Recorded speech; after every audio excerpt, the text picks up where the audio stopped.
Edosa, Judged at Birth, a novel by Sephora Moses. Chapter 2. Under the shadow of twilight, the radiant Edosa's world shifted like grains of sand dancing in a gentle breeze. King Adazi's revelation left her heart aflutter and her mind reeling with disbelief.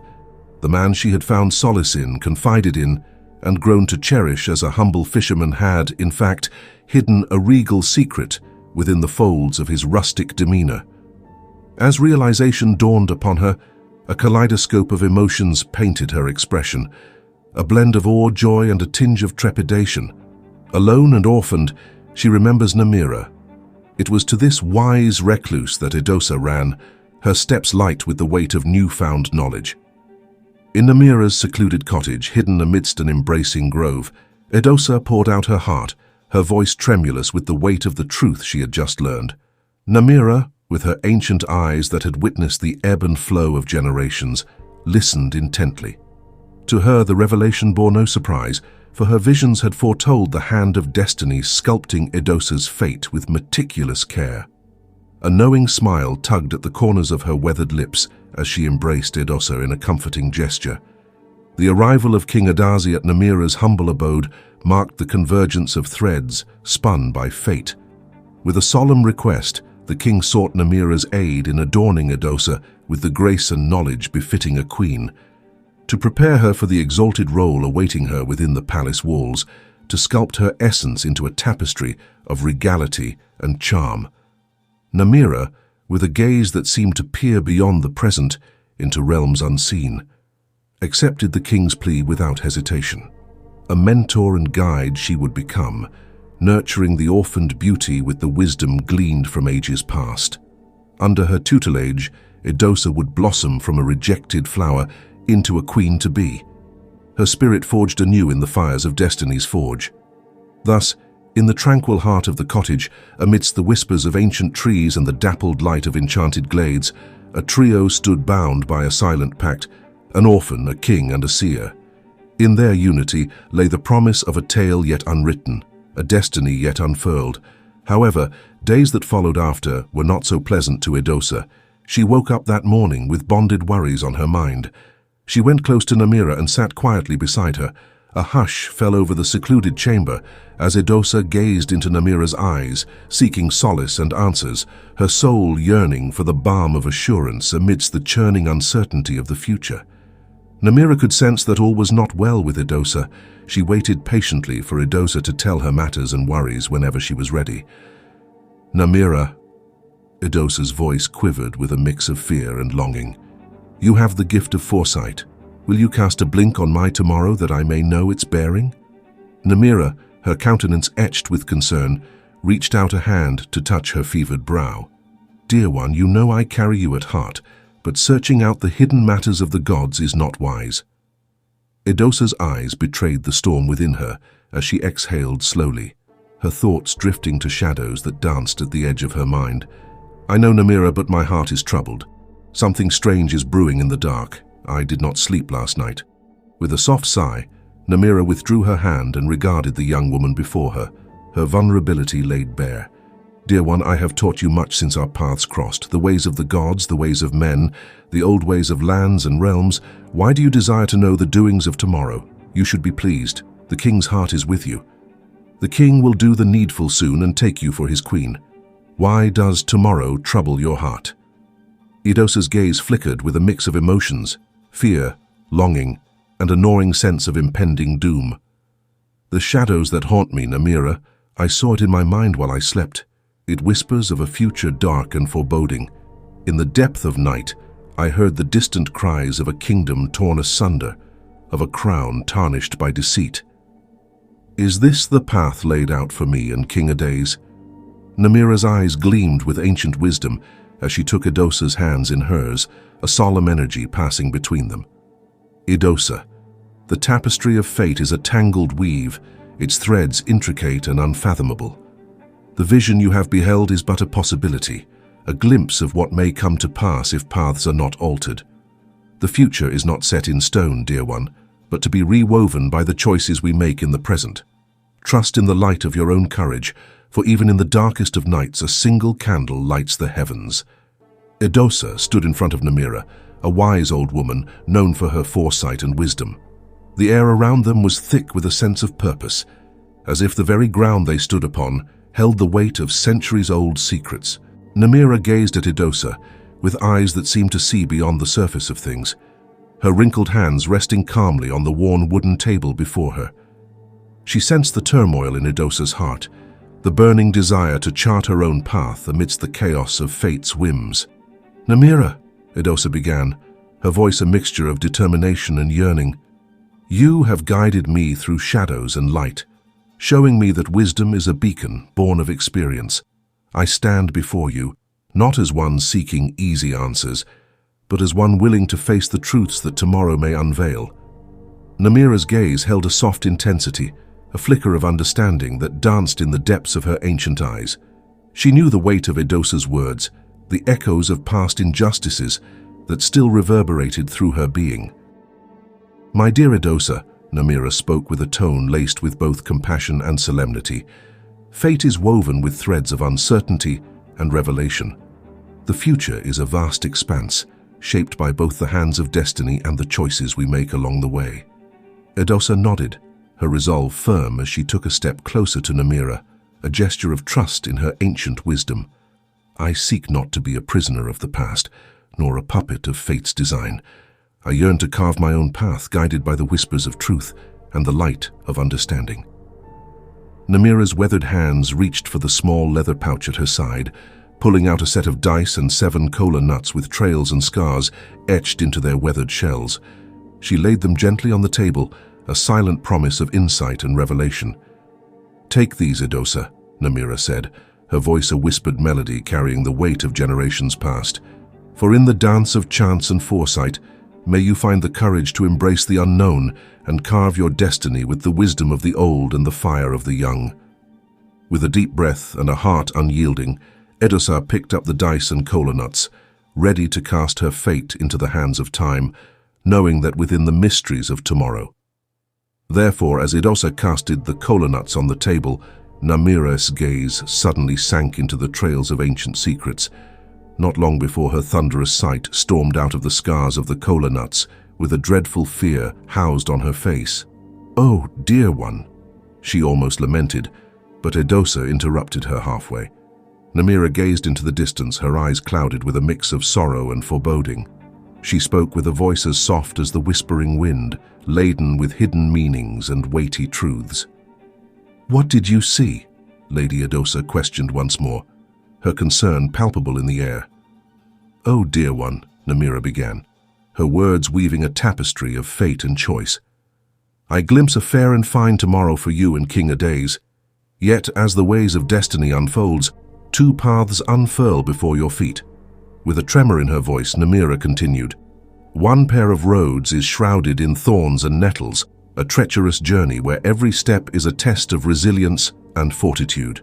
The other pair glimmers with the allure of bricks and dewdrops, promising a path of solidity and fragile beauty." A grave silence settled over them, broken only by the rustle of leaves in the evening breeze. Lady Edosa's eyes searched Namira's face, seeking understanding in the cryptic words that hung heavy in the air. "Namira," Edosa implored, her voice tinged with urgency, "please, illuminate the pathways hidden in your visions. Guide me through the veils of uncertainty with clarity and wisdom." Namira's time-worn features betrayed a flicker of fear, a shadow of the darkness that lurked within the labyrinth of fate she had glimpsed. Her next words emerged like a prophecy, laden with the weight of destinies yet to unfold. "The path before you, dear one, is not merely a journey of the body, but of the spirit. Choose wisely, for each step you take shapes not only your own future, but of the kingdom's fate. In thorns and nettles lies the crucible of growth, while bricks and dewdrops offer solace and fragility. The destiny you seek awaits at the convergence of these divergent roads." As the last echoes of Namira's words faded into the twilight, a sense of profound significance enveloped them, mingling with the whispers of a future yet to be realized, a future hanging delicately in the balance between choice and destiny. "Stop speaking in riddles, old woman," My mind is young as the morning breeze. Can you not explain it to me in the common tongues without the need to wrap it in an ancient riddle? Edosa said impatiently, I saw a child. Namira began, A child? Well, a child is a matter of joy, the making of a husband and a wife. Is it not? She wondered in confusion. Dear one, this child is not from your womb. She shook her head sadly.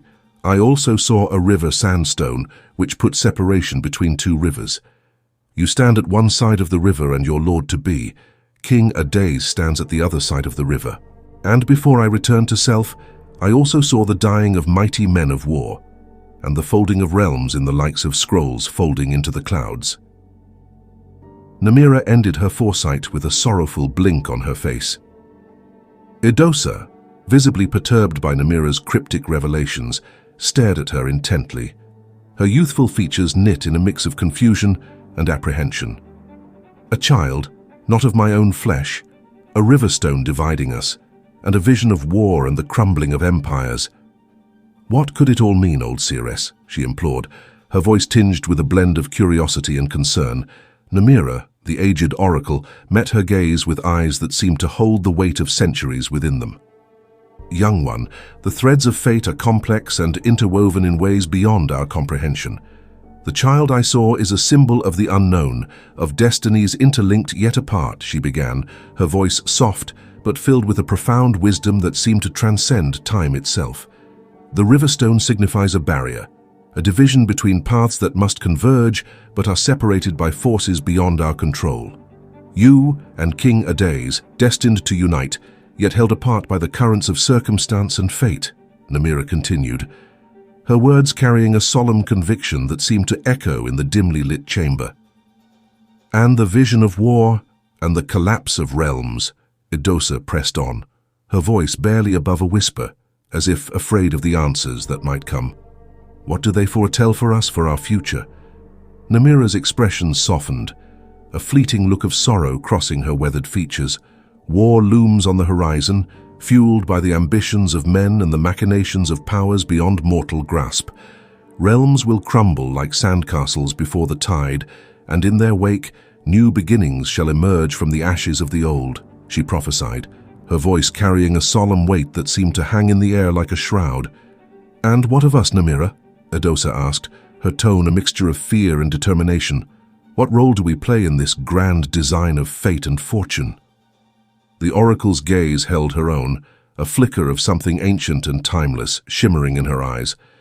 The choices we make, young one, will shape the course of our own destinies and those of others. Embrace the unknown, for in its depths lie both peril and promise. Walk your path with courage and conviction, for even amidst the storms of chaos, there lies the hope of a new dawn, she intoned, her words. Namira, what manner of tomorrow will that be? Edosa's voice quivered with fear, her words heavy with uncertainty. Namira turned to her, her gaze gentle yet unwavering. Dear one, do not fear. Before my blinks returned and folded backward, I also saw the gathering of dewdrops, Namira said, her voice soothing, as if trying to calm the storm within Edosa's heart. Edosa furrowed her brow, her confusion evident. And what does that mean? She asked, searching Namira's face for answers. It means peace, Namira replied, her tone reassuring. Peace in the heart of the matter, only if our doings are kind and fair bearings. For our doings carve the making of the future, she explained, her words carrying a wisdom that seemed to transcend time itself. Edosa pondered Namira's words, a sense of hope beginning to flicker within her troubled mind. So, our actions today shape the tomorrow we seek, she asked, seeking confirmation. Namira nodded, a soft smile tugging at the corners of her lips. Indeed, dear Edosa, the ripples of our choices spread far and wide, shaping the path ahead. Let us treat it with kindness and fairness, and watch as peace blooms in the garden of our tomorrows. As the sun rose higher in the sky, casting a warm glow over the two of them, Edosa felt a newfound sense of resolve take root within her. With Namira's guidance and wisdom as her beacon, she was ready to face the unknown future. Meanwhile, as time stretches on, Namira took it to heart with profound joy to groom the beautiful Edosa. Edosa, my dear, today is a momentous occasion for you. This grooming ritual is not just about outer beauty, but about preparing you for the grace and poise expected of a royal. Edosa, her eyes reflecting both anticipation and nervousness, looked up at Namira with trust.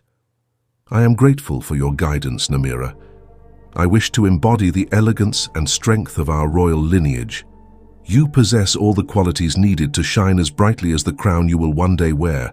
Remember, true royalty comes not just from bloodlines, but from the kindness and compassion you show to others, Namira said gently. Edosa nodded, a newfound determination shining in her eyes as she took in Namira's words. Thank you, Namira. I will carry your wisdom in my heart as I step into this new chapter of my life. But as Edosa prepares privately with Namira for her royal journey with the king, through unknown whisper words had reached Ogiza's wicked mother that a royal or a noble man is courting Edosa, secretly away from prying eyes. Hell froze over in her head with rage and anger. Not long before she began to plot evil plans against Edosa, with wicked determination, she vowed to destroy Edosa, even though if that was the last thing she would do. Therefore she embarks on a mystical errand into the evil forests to consult a very powerful warlock who will help her to destroy and to interrupt Edosa's plans with the king. As the moon cast a silvery glow over the ancient forests, Ogiza's mother, clad in dark robes embroidered with sinister symbols, journeyed deep into the heart of the enchanted woods. The trees seemed to whisper in a language only she could understand, guiding her toward the hidden abode of the powerful warlock. With each step, the air grew thick with foreboding, and a sense of dread settled over the wicked woman's heart. She pushed forward, fueled by her burning desire to rid herself of Edosa, who had captured the heart of a mysterious noble admirer. At last, she arrived at a clearing bathed in an eerie blue light. Before her stood the warlock, a figure cloaked in shadows, his eyes gleaming with otherworldly knowledge. "Why have you come, seeker of dark deeds?" The warlock's voice echoed through the still night air, sending shivers down Ogiza's mother's spine. "I seek your aid, mighty warlock," she answered, her voice laced with malice. "There is a threat to my plans, a girl named Edosa, an orphan whose fate seems to shine no matter how hard I have tried to rid her. I cannot have that orphan shine above my daughter. She must be stopped. Will you help me unleash the forces of darkness upon her?" The warlock's lips curled into a malevolent smile, his fingers tracing intricate sigils in the air. "Ah, I sense the tangled threads of fate weaving around this girl. Fear not, for I shall grant you the power to crush her beneath your heel." With a flick of his wrist, the warlock summoned a dark mist that coiled around the wicked woman, imbuing her with unearthly strength and deadly magic. "Oh, I see," he said, smiling wickedly. "It's not just any noble but the king of this realm," he affirmed with a loud, evil giggle. "What? Craft for me a potion, one that will alter the essence of my daughter," she demanded, her tone laced with an unsettling resolve. She must embody Edosa's form, if only for a fleeting moment, to ensure that destiny is thwarted and my own bloodline ascends. The warlock, his features concealed by a thick hood, regarded her with a mixture of pity and gravitas. "Such sorcery comes at a cost, one that cannot be easily undone," he warned, the weight of his words hanging heavy in the air. The woman's grip tightened on the hilt of her gown, her fingers trembling with a primal hunger for power. "I care not for the consequences," she declared, her voice a chilling whisper. "I will shape fate with my own hands, bend it to my will. The crown must be on my daughter's head, and none shall stand in her way." With a flick of his wrist, the warlock summoned a dark mist that coiled around the wicked woman, imbuing her with unearthly strength and deadly magic. "Go now.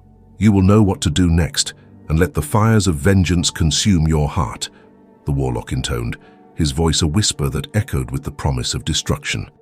Filled with newfound power and resolve, Ogiza's mother set her sights on Edosa, her already aged face twisted into a mask of cruelty and hatred. The stage was set for a confrontation that would shake the foundations of the kingdom and seal Edosa's fate in blood and darkness. However, she had no intention of carrying out her evil plans alone. Her daughter would be the vessel for such a plan.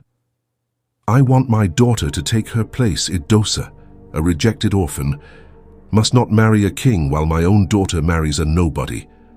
I will not allow it," she said angrily with evilness in her voice. Moreover, when she had served the potion on a cup for her daughter to drink as to carry out their plans, Ogiza, who was happy to comply, took the chalice in trembling hands. Then she raised it to her lips, the liquid within shimmering with an ethereal light. As she drank, a shiver ran down her spine, a harbinger of the darkness and deceit that would soon be unleashed upon the kingdom. And so, in that chamber cloaked in shadows, the tendrils of fate intertwined, weaving a tale of treachery and sacrifice, where the boundaries between identity and destiny blurred, leaving only the chilling echo of a soul consumed by ambition. Not long before, she mystically changed into the beautiful Lady Edosa as she cloaked her way through the palace corridor into the king's bedchamber. The king was shocked and thrilled to see Edosa in his bedchamber. With a sense of excitement and curiosity, he asked, "But you have never been to this palace walls before, my love. How did you get through the palace walls without the guards seeing you?" he wondered.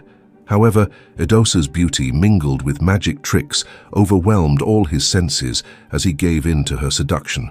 As the first light of dawn filtered through the chamber windows, King Ades stirred from his slumber, his gaze falling upon the figure lying beside him. In the soft morning glow, Ogiza's features slowly transformed back to their natural state, a wicked smile playing on her lips as she met his horrified gaze. King Adazi's heart pounded in his chest, his mind struggling to comprehend the deception that had unfolded. "What trickery is this?" he exclaimed, his voice laced with a mixture of shock and anger.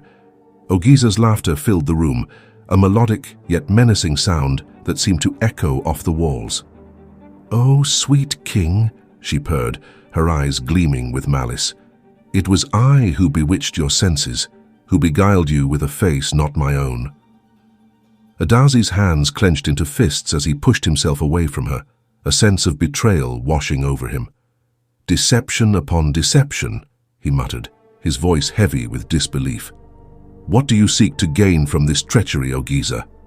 A sly smile curved Ogiza's lips as she rose from the bed, the silken bedsheets cascading around her like a cloak of shadows.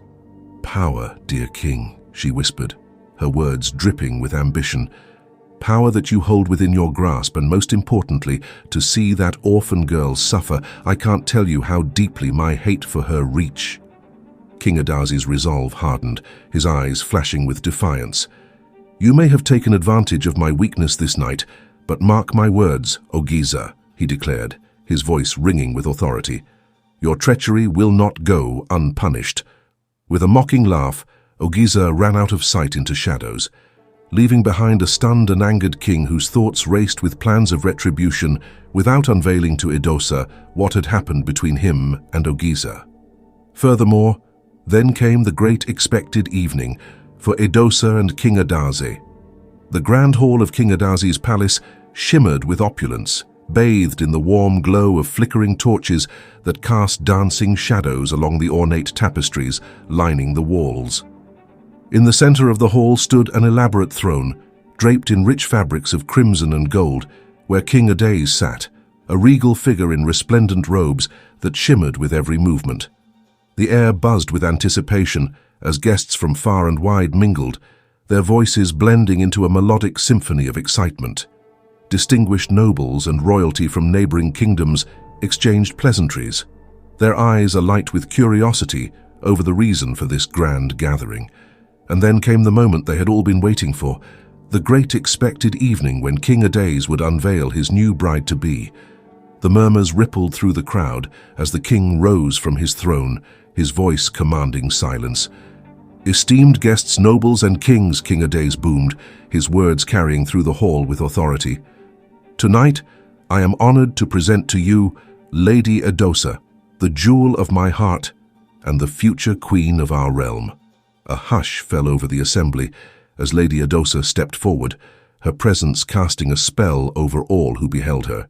She was a vision of ethereal beauty, her ebony hair cascading in lustrous waves down her back, her eyes a striking shade of blue that sparkled like precious gems, and her lips painted a seductive shade of crimson.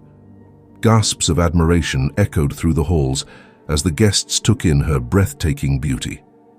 Kings and nobles alike found themselves transfixed by her enchanting allure, unable to tear their gaze away from the mesmerizing sight before them.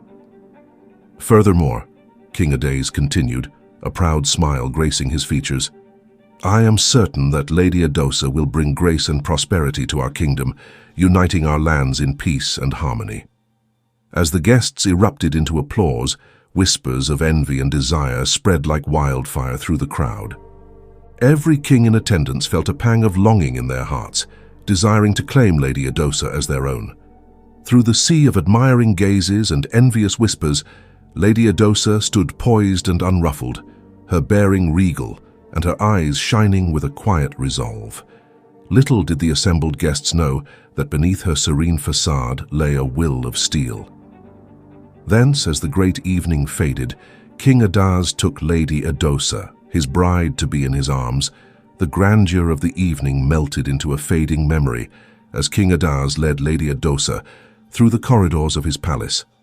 The echoes of departed guests lingered in the air, a mere whisper compared to the weight of emotions swirling in the quiet stillness. The soft glow of torches flickered, casting shadows on the walls as the couple moved forward, their hearts entwined in anticipation and love. Suddenly, like a spectre materializing from the shadows within walls of the palace, Edosa appeared before them. Her smile was twisted, a wicked dance in the dim light that sent a shiver down Lady Edosa's spine. Before the king and his betrothed could digest her presence, Edosa's words pierced the silence like a blade. I'm carrying your child, King Edosa, Edosa's voice rang out, each word heavier than the last. Lady Edosa's world shattered in an instant, the fragments of her joy falling like shards around her as reality twisted into a nightmarish realm. Tears welled in Lady Edosa's eyes, a storm of heartbreak raging within her. The promise of love and union lay shattered at her feet, crushed by the weight of Edosa's revelation. In a whirlwind of disbelief and pain, Lady Edosa turned and fled, her steps echoing through the corridors as she disappeared through the palace's back gate, leaving behind a trail of shattered dreams.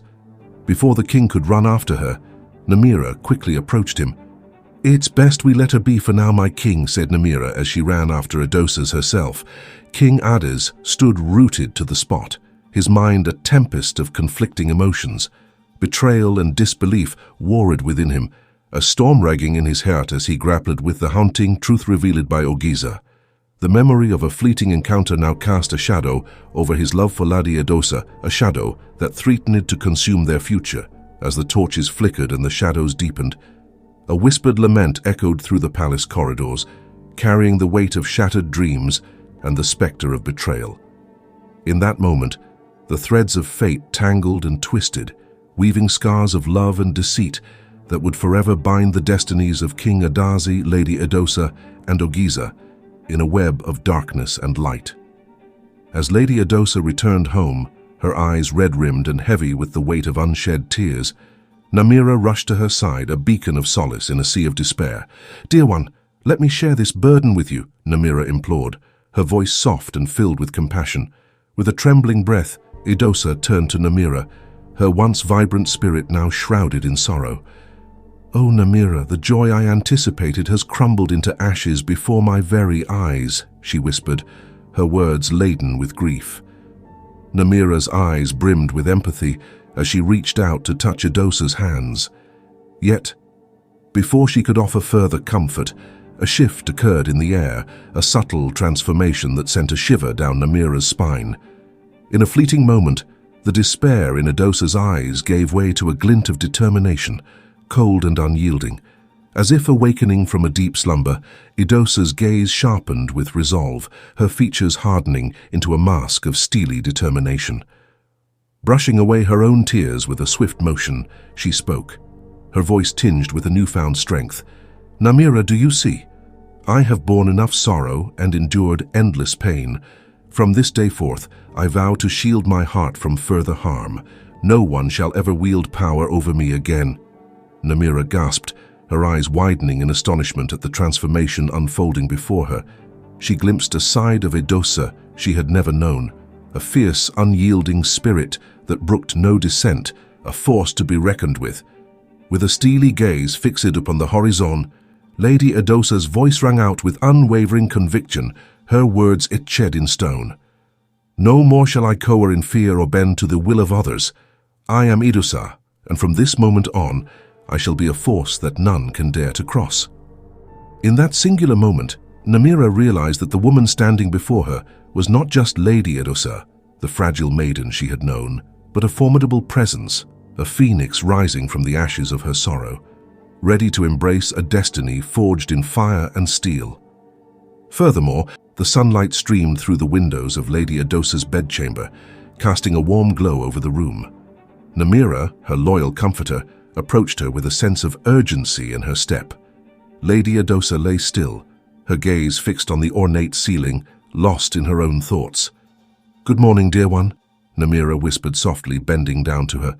"There is an unexpected visitor waiting for you in the living room." Lady Edosa shifted slightly, her interest piqued. "Who might that be?" she inquired languidly, her voice betraying her disinterest. "It's King Adodo from the Second Kingdom," Namira replied, her eyes reflecting a mixture of surprise and curiosity. Lady Edosa's demeanor remained composed, but her mind raced with speculation. She recalled the intense gaze of King Adodo during the recent ceremony, a look that spoke of ambition and desire. She knew all too well of his intentions, understanding the lengths to which he would go to pursue her. His timing, coming in the wake of her grief, was not lost on her. Rising gracefully from her bed, Lady Edosa followed Namira out of the bedchamber, her steps guided by a quiet resolve. As she entered the living room, her eyes met those of King Adodo standing by the window with an air of anticipation. His gaze held a hidden fervor, a fire burning beneath the facade of courtesy. "Your Majesty," Lady Edosa greeted him with a nod, her voice steady and unwavering. "To what do I owe the pleasure of your visit?" King Adodo turned towards her, his expression a mix of admiration and calculation. "Lady Edosa, I could not resist the opportunity to see you again," he began, his words laced with charm. "In times of sorrow, one often seeks solace in the presence of those who stir the heart." A flicker of defiance sparked in Lady Edosa's eyes as she met his gaze. She recognized the game he played, the subtle dance of power and desire. With a graceful poise, she stepped closer to him, the distance between them charged with unspoken tension. "King Adodo, your visit is unexpected indeed," she replied, her voice soft yet firm. "But let us not forget the boundaries that govern our realms. If I find a good fruit in a broken garden, I'm allowed to pluck it and possess it, lest we all risk more than we are willing to lose." The room fell into a deep silence. "Your heart is not a fine place," Lady Edosa said in an unweaving manner. Grief had made her heart turn steel. She no longer fear or consider the intention of anyone. Both the simple-minded, nobles or kings, had become the same in her eyes. She would now rely on the only weapon she possesses to wield as power, and that is her beauty, which is making kings and nobles bend to her will. Treacherous!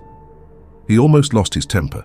Then he wisely calmed his triggered temper, as he cunningly forced a smile at Lady Edosa and said, "I know, but this heart of mine cries for your affection and will stop at nothing to have you by my side on the throne as my queen." He smiled cunningly. He saw Lady Edosa as a thing of possession that his wealth and power could beget for him. The cunning monarch had already planned in his heart to take Lady Edosa from Adaze, since his eyes rested on her last evening, and he will stop at nothing to do so. As Lady Edosa stood before King Adodo, listening to his words of love and desire, her mind was elsewhere, consumed with thoughts of vengeance and retribution. She was soon reminded also of another glare, that of King Idamudia's. She couldn't shake the memory of King Idamudia's intense gaze from the previous night, his hunger and admiration for her evident in his eyes. "I cannot deny the fire that burns within me for you, Lady Edosa," King Adodo pleaded, reaching out to grab her hand. But Edosa withdrew her hand, a cold smile playing on her lips. "Your fire is but a mere spark compared to what awaits us all," she whispered, her voice icy with determination. "I have felt the heat of another's desire, and it is a flame that will consume us all," she added. King Adodo's eyes widened in confusion and concern, and whilst King Adodo lay bare his intentions and desires, before Lady Edosa, Edosa's mind soon ran wild and cold. She silently thought to herself that a fire dirt must be crash with same measure of fire dirt. Her mind quickly wandered back to King Idemudia, whose eyes were fixed on her with cravings and admiration throughout the night. As she smiled coldly, "This drum is going to be a consuming fire, and something tells me that we are all going to dance to the beat of it, bearing the same coin of pain and tears," she said silently with a cold, unbending look of vengeance in her eyes.